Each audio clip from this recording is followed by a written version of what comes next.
எல்லா வேலையும் வாங்கிட்டு 1.5 வருஷம் கழிச்சு இந்த அப்ரைசல் ஃபார்ம்ல செல்ஃப் எவாலுவேஷன் ஷீட் அப்படின்னு ஒண்ணு கொடுப்பாங்க. 100 மார்க் கொடுத்து உனக்கு நீ எவ்வளவு மார்க் கொடுத்திருக்க, நீ எத்தனை வேலை செஞ்சிருக்க, அதுக்கேற்ற மாதிரி ஃபில் பண்ணுன்னு. ஒரு 10 பேர் நாங்க வேலைக்கு புதுசா சேர்ந்தோம். நானு, என் கூட இருக்கிற என்னோட ஃப்ரெண்ட்ஸ் எல்லாமே யங்ஸ்டர்ஸ், காலேஜ் முடிச்சு ஃப்ரெஷ்ஷா போயிருக்கோம். ஸோ என்னோட ஃப்ரெண்ட்ஸ் எல்லாம் பார்த்தா 100க்கு 65, 66 எல்லாம் கொடுத்துருக்காங்க.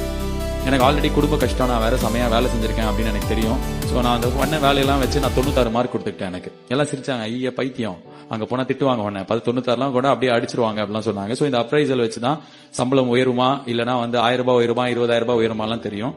சோ ஒரு அந்த அப்ரைசல் மீட்டிங்ல 65 மார்க் கொடுத்து 60 மார்க் கொடுத்து போன என் ஃப்ரெண்ட்ஸ் எல்லாருக்குமே என்ன சொல்லிருக்காங்கன்னா, ஓ மேல நான் வச்ச நம்பிக்கையோட, நீ வச்ச நம்பிக்கையோட நாங்க நிறைய நம்பிக்கை வச்சிருக்கோம். +5 70 மார்க் இருந்தா போ.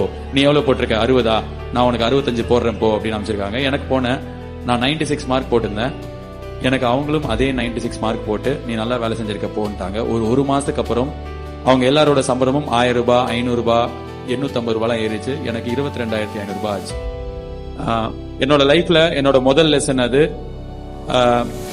யாருக்குமே அவங்க மேல நம்பிக்கை இல்ல அப்படின்னா, நம்மள நம்பல அப்படின்னா அடுத்தவங்க நம்மள நம்பவே மாட்டாங்க.